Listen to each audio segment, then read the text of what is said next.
Anda masih bersama kami di Pilihan Indonesia. PDI Perjuangan resmi mengusung Pramono Anung sebagai bakal calon gubernur Jakarta. Usai tadi kita simak bersama perbincangan antara anchor CNN Indonesia, Rifana Pratiwi bersama dengan Pramono Anung. Saatnya kita akan mengulasnya bersama Direktur Eksekutif SMRC, yakni Denny Irvani. Selamat malam Mas Denny.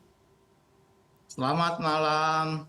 Kita sama-sama tadi menyaksikan bagaimana seorang Pramono Anung blak-blakan, buka-bukaan ya, dikupas secara tuntas oleh Rifana Pratiwi dalam dialog tadi. Ada kata-kata penutup yang disampaikan, bagaimana kemudian loyalitas sebagai kader, itulah menjadi faktor yang mendorong seorang Pramono Anung akhirnya maju begitu, menerima penugasan dari Megawati Soekarno Putri. Apa kesan yang Anda dapatkan dari majunya seorang Pramono Anung di babak akhir atau injury time sebelum pendaftaran dan menjadi plot twist kalau bahasanya Rifana tadi?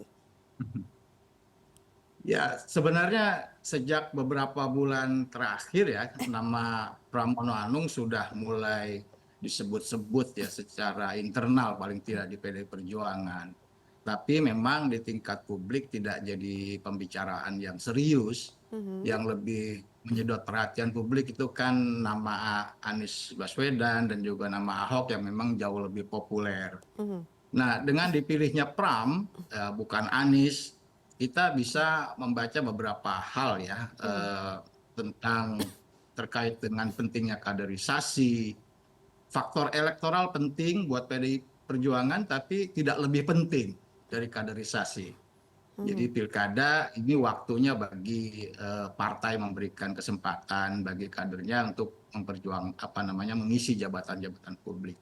Nah, terkait dengan apa yang disampaikan oleh Mas Pram tadi ya di dalam wawancara saya menangkap kesan bahwa Mas Pram dari sisi personality itu adalah tokoh yang sangat terbuka ya, mengakui misalnya dia terkejut gitu ya, diusung oleh Ibu Megawati, kemudian juga bicara belak-belakan dia tuh tidak populer gitu, dan tidak ada yang ditutup-tutupi kelihatannya dalam diskusi tadi, tidak ada yang dibuat-buat, dan menurut saya itu bisa menjadi kekuatan ya. Pertama, kenapa? Karena publik itu pada dasarnya ingin punya pemimpin yang berintegritas. Integritas artinya satu dalam kata dan perbuatan, gitu ya, jujur apa adanya gitu kan.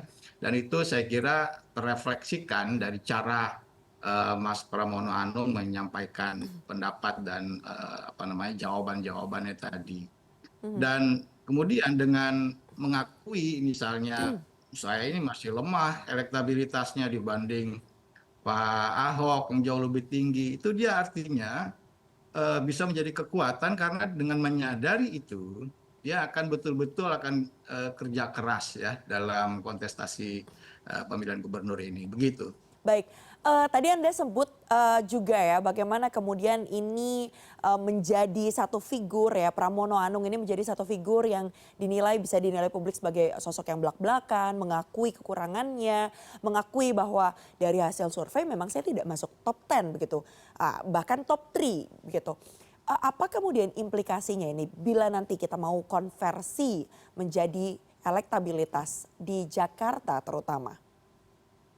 Ya, dari statistik survei sekarang, kalau pilgub diadakan sekarang memang Mas Pram masih sangat lemah ya, dukungannya masih jauh di bawah Ahok, Ridwan Kamil dan juga Anies. Tapi kita tidak bisa underestimate ya, karena apa? Karena pilkada kan bukan sekarang, pilkada itu masih 3 bulan lagi, November. Kita ingat misalnya dulu Pak Jokowi itu juga tidak start dalam posisi yang tinggi elektabilitasnya ketika melawan incumbent Volker dari Pilgub 2012 gitu kan.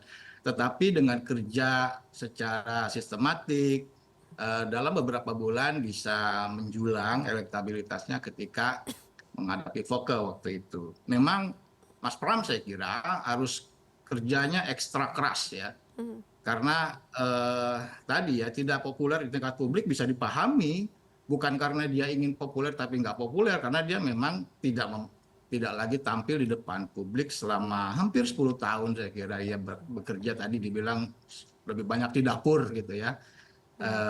Karena itu bisa dilakukan dalam waktu yang singkat di dalam Pilkada Jakarta. Kenapa? Karena Jakarta itu kan tidak luas secara geografis.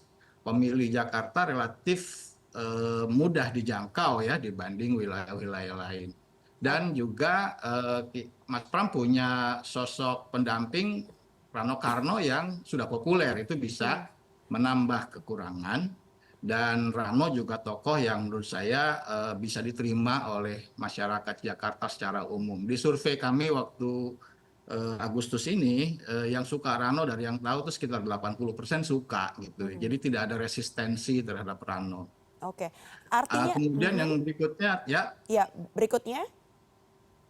Berikutnya juga mungkin faktor-faktor tokoh di belakang Pram itu juga akan berpengaruh, seperti tadi Pak Ahok ketika daftar ke KPU kan juga ada di belakang Mas Pram gitu ya, dan endorsement dari Pak Ahok bisa saja nanti akan berdampak kuat ya terhadap elektabilitas Pram, karena itu pasangan lain RK dalam hal ini dan Suswono terutama ya tidak bolehlah terlena menganggap enteng, karena masa PD Perjuangan juga terkenal sangat militan, begitu. Baik, kita tahu bahwa tadi salah satu kata yang juga disebutkan adalah bagaimana kemudian Pram merasa dirinya ini bisa disebut sebagai alasan memilihnya karena tenang. Jadi tanda kutip menenangkan semua pihak, termasuk diantaranya Presiden Joko Widodo. Apakah kemudian adanya salah satu alasan ini Anda membacanya justru ini akan memberikan dampak positif bagi elektoralnya Pramono Anung dan juga Rano Karno, atau justru ini akan jadi backfire mengingat kondisi dan dinamika politik saat ini yang juga punya tensi tersendiri terhadap Presiden Joko Widodo? Ya, personality Mas Pram yang tenang, kalem begitu, bukan saja di tingkat elit ya, di tingkat internal saja saya kira juga sebuah jalan tengah ya, ketika ada semacam kristalisasi ya, ada kelompok internal PDIP yang menginginkan Anies sebagai tokoh eksternal, ada sebagian lagi yang menginginkan Ahok. Dan Mas Pram itu saya kira juga akan saat ini menjadi jalan tengah yang bisa mencairkan kristalisasi itu. Kemudian di tingkat elit tadi ya, Mas Pram ini kan sudah lama gitu ya, posisinya sangat strategis di pemerintahan bersama Presiden Jokowi, dalam kondisi hubungan antara pemerintah Jokowi dengan PDI Perjuangan yang tidak sedang baik-baik saja. Saya kira Mas Pram adalah tokoh yang bisa menjembatani dua pihak, dan terutama dengan pihak Prabowo ya, karena tadi Mas Pram sendiri bilang saat ini kan PDI Perjuangan belum menentukan sikap apakah akan berada di luar dan di dalam, sehingga dalam hal ini Mas Pram akan punya nilai yang sangat penting bagi PD Perjuangan. Oke, Pak Denny tadi mengutip yang sebenarnya juga ingin saya tanyakan setelah ini ya, mengutip kalimat yang tadi disampaikan oleh Mas Pram, bagaimana kemudian saat ini PDI Perjuangan juga belum menentukan sikap. Saat Rifana tadi bertanya bagaimana kemudian posisinya Pramono Anung ini dinilai bisa jadi jembatan juga pada pemerintahan selanjutnya. Anda membacanya seperti apa? Apakah artinya kehadiran Pramono Anung ini menjadi penengah lagi-lagi antara baik itu PDI Perjuangan, Megawati Soekarnoputri, pemerintahan selanjutnya yang disimbolkan dengan Prabowo Subianto dan juga pemerintahan Joko Widodo?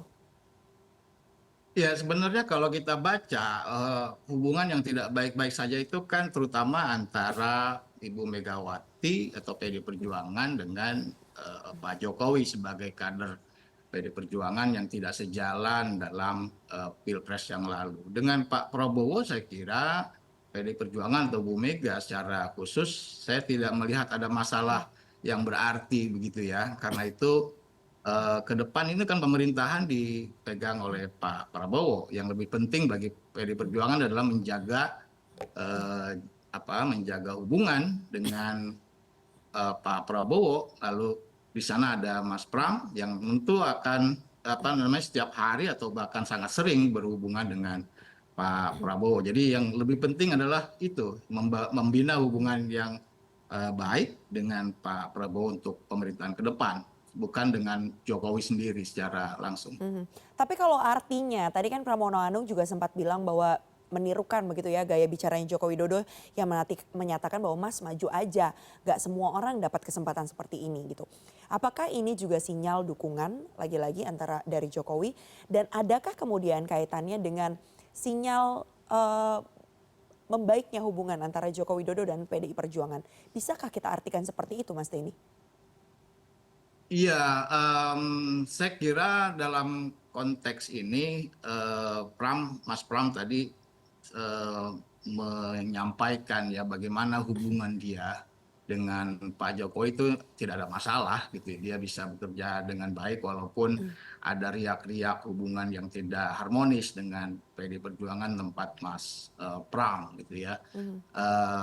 Bahwa Pak Jokowi itu merestui tentu saja Pak Jokowi tidak dalam kapasitas melarang, toh Mas Pram ini kan juga disadari betul dia adalah tokoh PDI Perjuangan yang punya pemimpin Ibu Megawati Soekarno Putri. Bisa saja hubungan itu kemudian bisa menjadi mencair begitu ya antara Pak Jokowi dengan Ibu Megawati dengan adanya Mas Pram. Tapi saya sih lebih melihat PDI Perjuangan punya punya Mas Pram di dalam pemerintahan lebih kepada bagaimana menjembatani hubungan dengan calon presiden atau presiden elected Pak Prabowo Subianto dalam pemerintahan ke depan. Baik, terakhir yang akan saya tanyakan kepada Mas Denny, sesuai dengan survei yang dirilis oleh SMRC yang dilakukan pada bulan Agustus lalu, ini juga disampaikan bahwa memang top of mind atau nama besarnya seperti Anies Baswedan, RK ini lebih unggul, apalagi jika dibandingkan dengan Pramono Anung. Pramono Anung ini juga diusung oleh PDI Perjuangan melawan 13 partai politik yang mengusung RK dan juga Suswono. Pertarungan politiknya, panggung politiknya nanti akan seperti apa Mas? Dan apa yang kemudian bisa menjadi faktor penentu keunggulan dari masing-masing pasangan, termasuk di antara ceruk pemilih di antaranya mungkin. Silakan.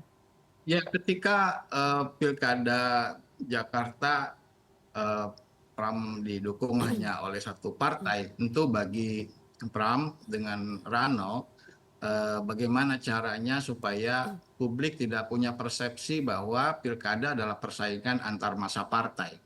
Secara elektoral itu akan tidak menguntungkan bagaimanapun PDI Perjuangan lebih sedikit kan masa pemilihnya. Jadi Pram dan Rano saya kira harus tampil secara lebih inklusif, tidak mengesankan hanya dipilih oleh masa PDI Perjuangan saja, harus lebih inklusif berkoalisinya dengan rakyat begitu ya, sehingga sekat untuk bisa memperluas dukungan itu bisa dihilangkan. Itu sebetulnya adalah tantangan tersendiri bagi Pram dan Rano. Dan yang berikutnya saya kira dengan dukungan partai yang besar belum tentu juga pasangan RK Suswono akan bisa menang mudah karena dalam politik elektoral partai bukan satu-satunya faktor ya. Itu ada banyak faktor, ada faktor sosiologis juga penting, misalnya asal dari calon. Rano Karno dikenal sebagai tokoh Betawi yang mengakar, itu juga akan punya dampak terhadap arah dukungan dari massa atau publik terhadap calon, karena cukup banyak atau sekitar 27%-an gitu ya masyarakat Jakarta adalah dari kelompok etnis Betawi. Lebih Baik. tinggi dibanding jumlah pemilih dari beretnis Sunda asal Ridwan Kamil gitu ya. Nanti pertarungannya mungkin bagaimana memperebutkan hati dari pemilih Jawa yang sangat besar di Jakarta, itu juga akan menarik untuk kita lihat. Baik, tentunya nanti bagaimana kemudian pertarungan di Jakarta ini kita nanti dengan sejumlah dinamika yang ada di depan mata hingga 3 bulan ke depan ya. Terima kasih banyak sudah bergabung bersama Pilihan Indonesia malam hari ini kepada Mas Denny Irvani, Direktur Eksekutif dari SMRC. Terima kasih Mas, selamat malam. Selamat malam.